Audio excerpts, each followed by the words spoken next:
बिस्मिल्लाहिर्रहमानिर्रहीम। अस्सलाम वालेकुम प्यारी यूट्यूब फैमिली, कैसे हैं आप सब? आप सबकी दुआओं से अल्हम्दुलिल्लाह मैं बिल्कुल ठीक हूँ। आज मैं आप लोगों के साथ शेयर करूँगी आलू की कतलियाँ बनाने की बहुत ही ज़बरदस्त रेसिपी, जो मेरे बच्चों को और मुझे बहुत ही ज़्यादा पसंद है।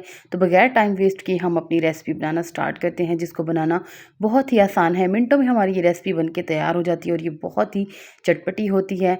सबसे पहले हमने क्या करना है, आलूओं को जो है बारीक बारीक कट कर लेना है। मैंने तकरीबन 1 किलो आलू लिए थे, उनको जो है मैंने बारीक बारीक कट कर लिया था और उनको अच्छी तरह से वॉश कर लिया था।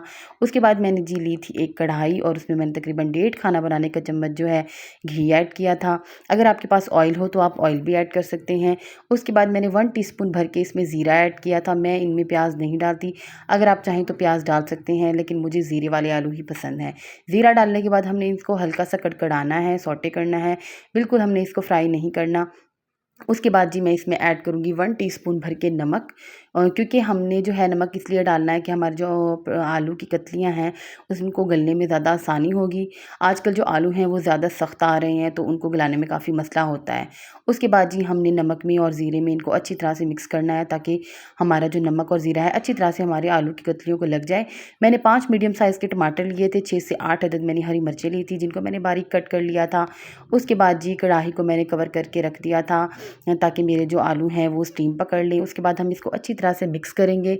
मिक्स करने के बाद जी जो हमने काट के रखे थे टमाटर और हरी मिर्चें, ये देखिए जिस तरह हल्के-हल्के हाथों से मैं मिक्स कर रही हूँ। उसके बाद मैं इसमें जी 1 टीस्पून, हाफ़ टीस्पून मैं इसमें हल्दी का पाउडर ऐड करूँगी और 1 टीस्पून मैं इसमें ऐड करूँगी लाल मिर्च का पाउडर। ये टमाटर डालने से पहले हमने ऐड करना है और इसको हमने अच्छी तरह से मिक्स करना है। मिक्स हमने इसलिए करना है ताकि ये जो सारा मसाला है हमारे आलूओं की कतलियों को अच्छी तरह से लग जाए और ये बहुत ही चटपटी और स्पाइसी बन के रेडी होती हैं। उसके बाद जी मैंने कटी हुई हरी मिर्ची और टमाटर इसमें ऐड कर दिए थे। अब हम इनको इसमें अच्छी तरह से मिक्स करेंगे। अब इसको चम्मच की मदद से हम अच्छी तरह से मिक्स करेंगे और इनको लाइट सा जो है फ्राई करेंगे। मेरे बच्चों को ये रेसिपी बहुत ज़्यादा पसंद है, वो इसको चम्मच के साथ खाना पसंद करते हैं।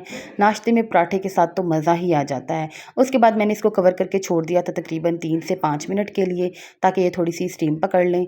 उसके बाद जी मैंने इसको चेक किया था और इसको मैंने किया था डीप फ्राई, क्योंकि हमने आलू को जो है तकरीबन हाफ़ कुक हो चुके थे मेरे आलू की कतलियाँ।